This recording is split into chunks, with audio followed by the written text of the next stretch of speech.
54 مدرعة نوع هاني محلية الصنع، وهي تمر الآن من أمام المنصة. عرض عسكري مهيب للجيش اليمني والقوات المسلحة بمناسبة العيد 21 من سبتمبر المجيدة. شارك في العرض العسكري الكبير والمهيب مختلف من وحدات وتشكيلات الجيش اليمني. وكشفت القوات المسلحة اليمنية خلال العرض العسكري عن ترسانة من الأسلحة المتطورة والاستراتيجية والجديدة التي دخلت الخدمة مؤخرا، فيما حلقت عددا من الطائرات الحربية التابعة للقوات الجوية اليمنية فوق ساحة العرض العسكري المهيب في صنعاء للمرة الأولى منذ ثورة 21 من سبتمبر. وقد بدأت القوات المسلحة اليمنية باستعراض 54 مدرعة من نوع هاني محلية الصنع، فيما استعرضت القوات المسلحة نماذج من الأسلحة الخاصة بالقوات البحرية من زوارق وصواريخ وألغام، وبعضها يكشف عنها للمرة الأولى، حيث كشفت عن زورق نذير محلي الصنع، وهو زورق قتالي له قدرة على المناورة ويحمل أسلحة متوسطة ودفاع جوي. زورق نذير له مهام متعددة، منها اعتراض الأهداف البحرية المتحركة والاقتحام والإغارة على الجزر. فيما استعرضت القوات المسلحة عددا من الزوارق البحرية من نوع عاصف 1 وعاصف 2 وعاصف 3 وزورق ملاح وزورق طوفان بأجياله الثلاثة. واستعرضت القوات ألغام بحرية محلية الصنع من نوع ثاقب وكرار، مجاهد 1 ومجاهد 2 وأويس ومسجور 1 ومسجور 2 وكذلك عاصف. واستعرضت القوات عددا من الصواريخ البحرية، وكشفت في العرض عن صاروخ سجيل البحري، وهو صاروخ كروز مجنح مداه 180 كيلومتر ويعمل بالوقود الصلب والسائل. وخلال العرض العسكري الكبير كشفت القوات المسلحة عن رادار شفق ومنظومة أفق، وهي منظومة تكتيكية تتميز بالدقة في تحديد الأهداف وتعقبها لمسافة تصل إلى 90 كيلومتر وارتفاعا يتجاوز 35 ألف قدم. فيما كشفت عن صاروخ معراج، وهو صاروخ دفاع جوي جديد، وصاروخ براق 1 للدفاع الجوي بمدى يصل 50 كيلومتر وارتفاع 15 كيلومتر، ويمتلك رأسا حربيا متشظيا شديد الانفجار. صاروخ براق للدفاع الجوي بمدى 70 كيلومتر وارتفاعا 20 كيلومتر، ويستخدم للتصدي للأهداف القريبة والمتوسطة والاستطلاعية المسلحة وغير المسلحة والحربية. يمتلك قدرة عالية على المناورة تمكنه من الملاحقة والاستهداف للطائرات الحربية بكل سهولة.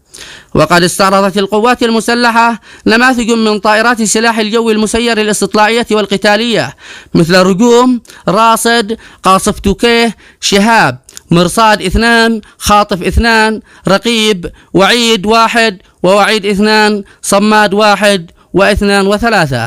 فيما كشفت عن طائرة وعيد 2 المسيرة الهجومية بمدى يصل 2000 كيلومتر وتقلع من منصة أرضية ثابتة.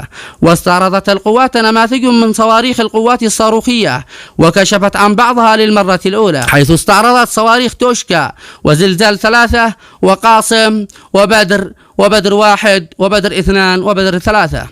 وكشفت للمرة الأولى عن صواريخ باليستية بعيدة المدى، مثل صواريخ بدر 4 وقدس 4، صواريخ عقيل، صاروخ طوفان، صاروخ ميون، وصاروخ تنكيل، صاروخ مطيع، وصاروخ قدس.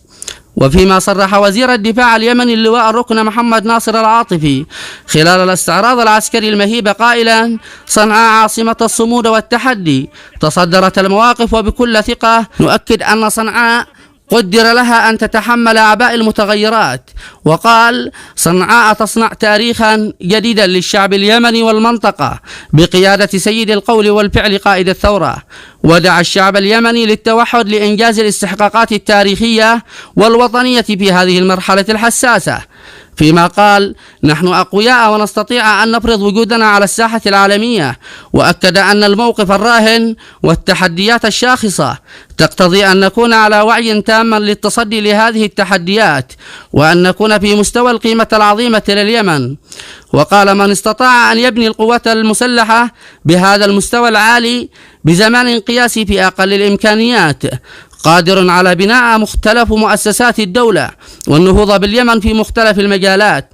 وأكد العاطفي أن اليمن ركيزة للاستقرار الإقليمي والدولي، فالاستقرار في اليمن يخدم المنطقة، وحصار اليمنيين ونهب ثرواتهم سيكون له تبعاته على مستوى المنطقة والعالم. وفي رسالة لتحالف السعودية دعاهم أن يتلقفوا مبادرات القيادة اليمنية في صنعاء، وأكد بأن جزر وبحار اليمن ومضيق باب المندب ستكون لليمن كلمتها المسموعة فيها شاء من شاء وأبى من أبى. وفي رسالة صريحة قال لن نقبل بتواجد المحتلين في أراضينا، وأكد جهوزية الجيش لمواجهة كل التحديات التي تفرضها المرحلة في حال لم يلتزم التحالف بمتطلبات السلام المشرف الذي يحقق تطلعات الشعب المشروعة والمحقة والعادلة، وإنهاء العدوان ورفع الحصار ورحيل القوات الأجنبية من اليمن. لمتابعة كل حدث جديد اشترك بقناة أحداث على اليوتيوب وفعل جرس التنبيهات ليصلك كل جديد.